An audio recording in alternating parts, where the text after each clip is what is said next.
Hi, I'm going to show you how to use freeze panes in Excel to effectively keep headings and row descriptions on the screen while you scroll around. So let's have a look at this file. As it is described, it's a large worksheet. If I scroll down, I can't see any of the headings anymore. If I scroll to the right, I can't see any of the row descriptions. So, there's whole rafts of data that I have no idea what the information is. So all I need to do is to fix this particular problem. I click, in this case, here.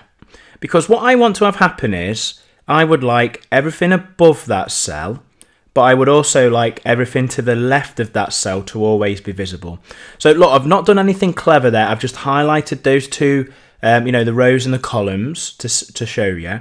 So the bits that I've highlighted, I always want them to be visible. So I would click here. The reason why I click here is because freeze panes uses the current position to freeze whatever's above and whatever's to the left. So after that, we go to view at the top, option here called freeze panes. So I drop this down. We've got three different options. You've got one called freeze panes, one called freeze top row, and one called freeze first column. Now, freeze panes is going to use the position. So this is really the one we want to go for.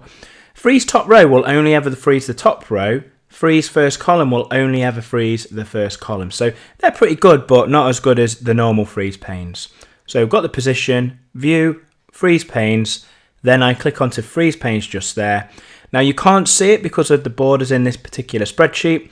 But if I scroll down, the headings stay in place. If I scroll across, can you see the row descriptions also stay in place? So this means wherever I go, I'll always be able to see what's at the top and what's at the left to identify my figures. If I want to bring this back to being a normal list without freeze panes, I go to view at the top, click freeze panes, and then I select unfreeze panes just at the top. And can you see this now goes back to the normal run of things with no headings or row descriptions being held for you. So that is how to use freeze panes in Excel to enable you to hold headings or row descriptions.